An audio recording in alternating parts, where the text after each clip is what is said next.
دين الإسلام ديني والعرض غير ديني محمد. Welcome back. You're watching AM Live. I have in the studio a rape survivor, a gang rape survivor, Andy Kawa. And we were talking just about the tolerance in the society. Andy, just take us back. At the police station, you said that you wasn't handled properly. Everything was bungled. What happened? Who come? Was any counseling happen? Is anybody come to give you a word of comfort? What happened afterward?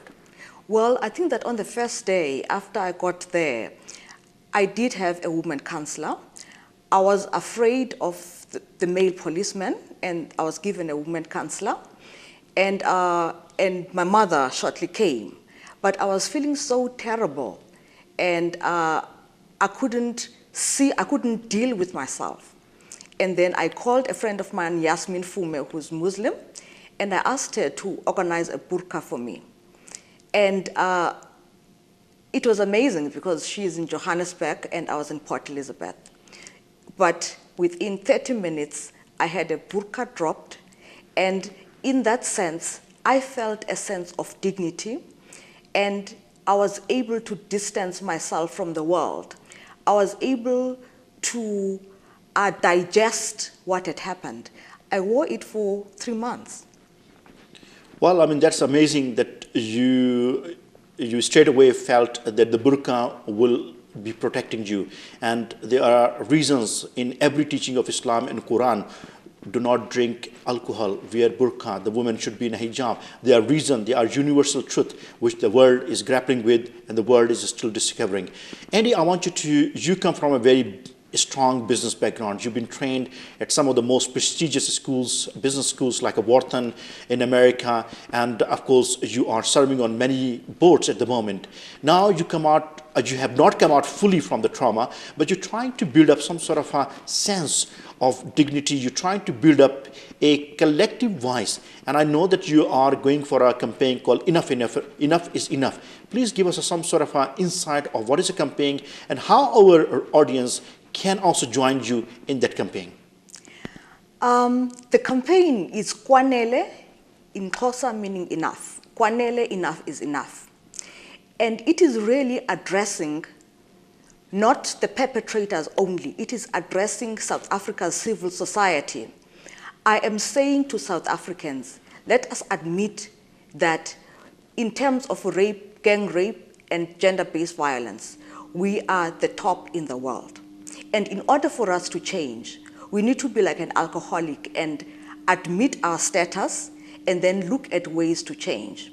So Kwanele is really, as I said, addressing from the nuclear family to extended family to communities, business leaders, organizations, justice system, police, government leaders, saying that let us all collectively stand together and say enough of silence, enough of tolerance, enough of apathy, let's take action, and enough of fear, because a lot of times our victims are silenced because they are fearful, some because the perpetrators are around us and are not incarcerated. Well, Andy, if I have to ask you through your experience, what are the legislation you like to see get implemented by the government onto the national level to see in the short term and the long term South Africa become one of the cleanest when it's come to the rape and the gang rape victims? I think one of the most important things, I think that is ensuring that cases are properly investigated. Because without proper investigation, then the cases are thrown out of jail. So police need to have a system in which they project manage every case that is happening so that cases don't just fall off the cracks. That is one thing, project management of each case that is presented. And then secondly, I think that ensuring that the victims are treated with dignity and respect.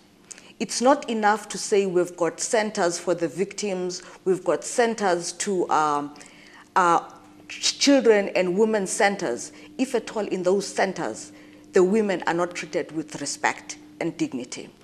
The third thing I would like to see is a register of rape of perpetrators, so that we are able, so that perpetrators know that there's repercussion for being known as a rapist.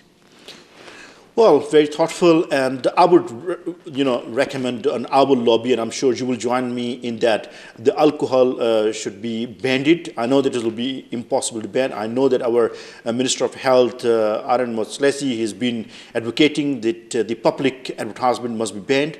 And I would say the nudity and control of the media, especially when it's come to the young, and also the pornography on the internet, should also be, because they are all the contributing factor.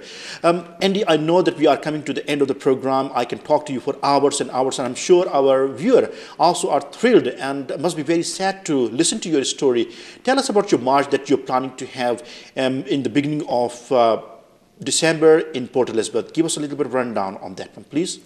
I've been very fortunate to have the municipality, the metro, actually supporting seeing a victim wanting to come out and do something to clean the city. So we've got a march where there is a collaboration of my initiative with the municipality of Port Elizabeth. We will be marching from Kings Beach, where I was raped, to the Humud police station. I'm hoping that we will have the Rainbow Nation of South Africa, because rape has no color, has no social class, has no creed.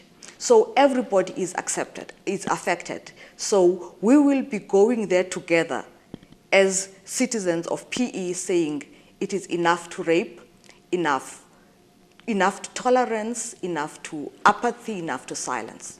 And we will be asking police to do their job, to help us in investigating. And we are saying, let's work together as the people, the public, and the police, collectively in fighting against this crime. Thank you, Andy. And I'm sure all our viewers have heard from the horse's mouth that when she was raped, after that, she feel only a security in wearing the niqab, wearing the burqa. So my appeal to all young women in our land and outside of South Africa, if you wear this hijab and you are practicing the Islam, stick to it. It's the only way forward. I thank you very much, Andy, that you're coming out so bravely and so courageously, and I pray that you will fully recover and you will do a wonderful job being a courageous person coming out with such a traumatic incident, and you standing out and educating the people and taking this cause further and lobbying to the government. And I thank you again for opening up and coming to our television station. Assalamu alaikum wa rahmatullahi wa barakatuhu. Thank you.